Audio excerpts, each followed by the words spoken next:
नमस्कार दोस्तों, स्वागत है आपका स्टोरी चेंज लाइफ चैनल पर। कहानी पसंद आए तो हमारे चैनल को लाइक करें, सब्सक्राइब करें और बेल आइकन को दबाएं।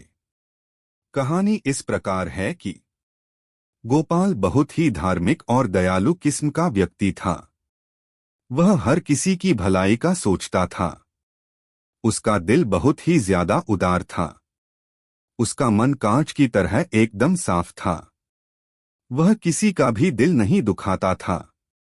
वह अपने 2 बच्चों और पत्नी के साथ मजे से जीवन व्यतीत कर रहा था। पेशे से वह किसान था, लेकिन उसका दिल एक साहूकार की तरह था।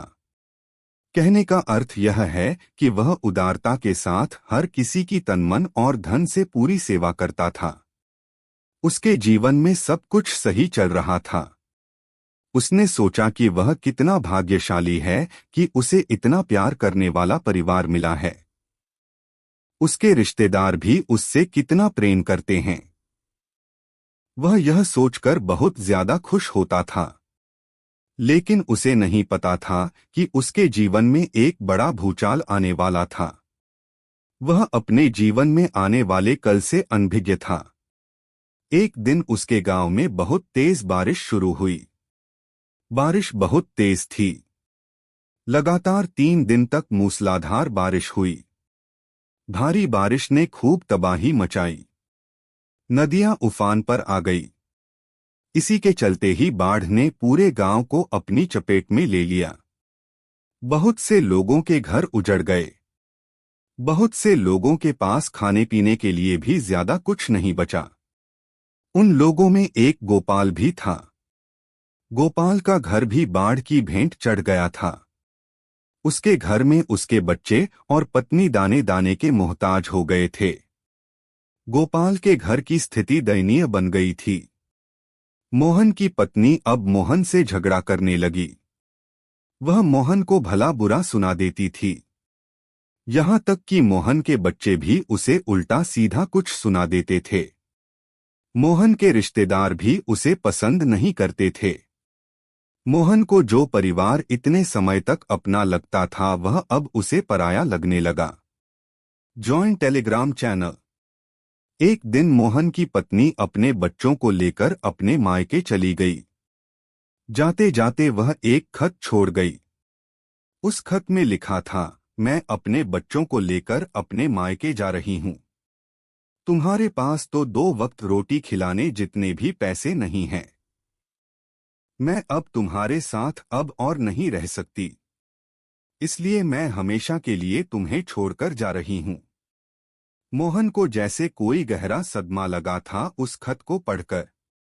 उसने कभी सपने में भी नहीं सोचा था कि उसके अपने ही उससे इस प्रकार से मुंह मोड़ लेंगे। मोहन मानो जैसे टूट सा गया। उसके जीवन में सबसे बड़ा भूचाल आ गया था। वह सोचने लगा कि अब वह इस दुनिया में किसको अपना कहेगा। सभी ने उससे नाता तोड़ लिया था।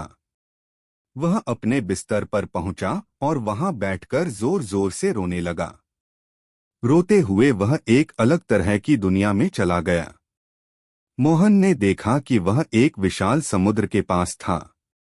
उस समुद्र के आसपास कोई नहीं था।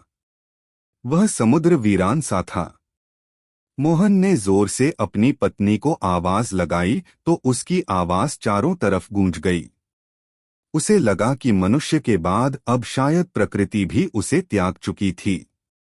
उसे सुनने वाला अब कोई नहीं था। वह जोरों से चिल्लाने लगा। थोड़ी ही देर बाद में उसे लगा कि जब इस दुनिया में उसका कोई बचा ही नहीं था तो उसका मर जाना ही बेहतर है। उसने समुद्र में छलांग लगा दी। लेकिन वह मरा ही नहीं, बल्कि वह तैरता हुआ समुद्र के ऊपर आ गया। उसने सोचा कि उसकी किस्मत कितनी खराब है कि उसको मौत भी नसीब नहीं हो रही है। फिर उसने आसमान की तरफ देखा और तेज आवाज में बोला, हे भगवान, मुझे मौत क्यों नहीं आ रही है? मैं अब और जीना नहीं चाहता हूँ। दुनिया के सारे लोगों ने मुझसे मुंह मोड़ लिया है। तो ऐसे में जीने का क्या फायदा? भगवान, आप मुझे कृपया करके मौत दे दे, तभी अचानक से आकाशवाणी हुई, कौन कहता है कि तुम अकेले हो गए हो? इस दुनिया में कोई भी इंसान अकेला नहीं होता है। भले ही सांसारिक लोग आपसे मुंह मोड़ ले, लेकिन कोई ऐसा भी है जो हर पल आपके साथ रहता है।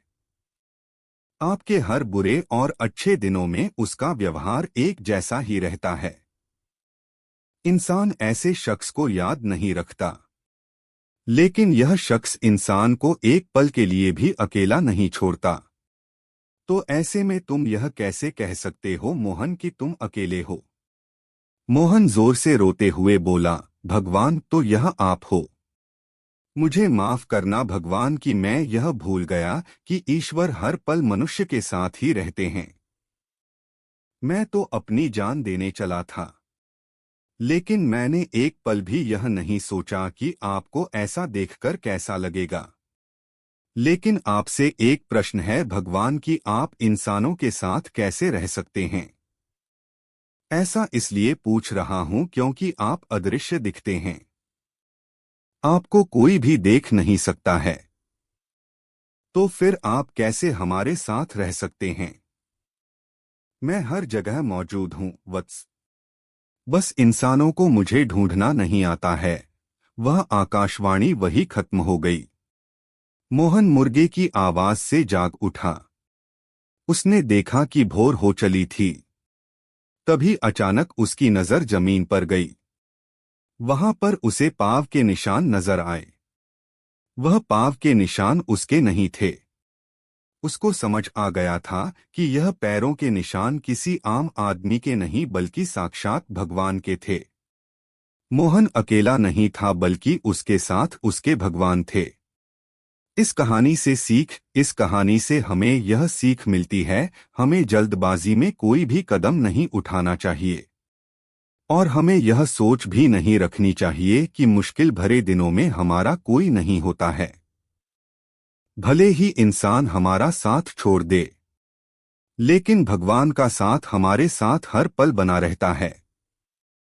धन्यवाद दोस्तों, आपने हमें देखा।